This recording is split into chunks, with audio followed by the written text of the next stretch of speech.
Auto irrigation system দেখানো হয়েছে প্রজেক্টে। এখানে একটি এলইডি রাখা হয়েছে। এলইডি দেখতে পাচ্ছ টেম্পারেচার শো করছে। টেম্পারেচার দেখাচ্ছে 29, 28,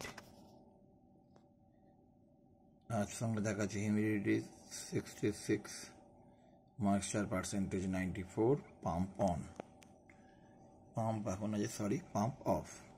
তার মানে ময়েশ্চারের পার্সেন্টেজ 60 অ্যাবভ হয়ে গেলে পাম্প অফ হয়ে যাবে। অর্থাৎ এখান থেকে জল অটোমেটিক এই গাছের মধ্যে আসবে এই পাম্পের সাহায্যে। এটা পাম্প এবং সের মধ্যে জল বেরোবে, যে গাছের মধ্যে যাবে।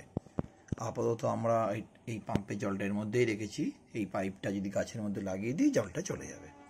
তাহলে এখন এই লিডটি, সেন্সারের লিডটা গাছের মাটির মধ্যে দেওয়া আছে, যেটা সেন্স করছে এই মাটির ময়েশ্চার বা আর্দ্রতা কত, তার পার্সেন্টেজ আমাদের এই ডিসপ্লেতে শো করছে, যেটা হলো আমরা 94%।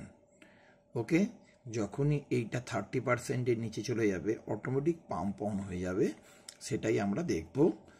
তাহলে এখান থেকে যখন এই আর্দ্রতা কমে যাচ্ছে, ধরা যাক এই লিডটা আমরা আস্তে যদি তুলে নিই,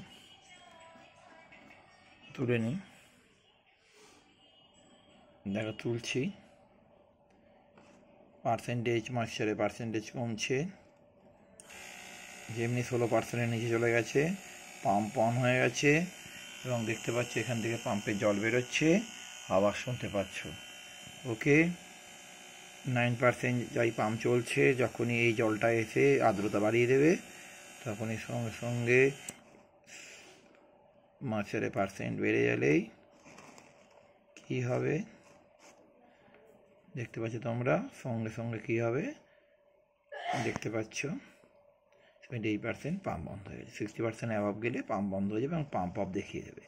তাহলে এর মাধ্যমে আমরা টেম্পারেচার, হিউমিডিটি, ময়েশ্চার, সয়েলের ময়েশ্চারের পার্সেন্টেজ এবং অটোমেটিক পাম্প অন অফ করব এই প্রজেক্টের মাধ্যমে। আশা করি তোমরা এখানে বুঝতে পেরেছো প্রজেক্টে, এবং সেটার ভ্যালুগুলো প্রত্যেকটা সময় আমার এই স্ক্রিনের মধ্যে দেখতে পাচ্ছি, সিরিয়াল মনিটরে শো করছে এবং 2 সেকেন্ড অন্তর অন্তর ভ্যালুগুলো রিড করে করে সেটা আমাদের এখানে করে। যেমন পাম্প অফ দেখছো, একই রকমভাবে যদি আমি এই লিডটা তুলে নিচ্ছি, দেখো পার্সেন্টেজ তুলে নিয়েছি পাম্প অফ, তারপরে দেখো পাম্প অন হয়ে গেছে, কারণ এখানে আমাদের ময়েশ্চার পার্সেন্ট 34 আছে, 20 আছে। আবার এটা যদি ঢুকিয়ে দিলাম আস্তে আস্তে ভেতরের দিকে, দেখো এখানে ময়েশ্চারের পার্সেন্টেজ বেড়ে গেছে এবং আস্তে আস্তে কি হচ্ছে এখানে কমে যাচ্ছে। ওকে, তোমরা বুঝতে পেরেছো?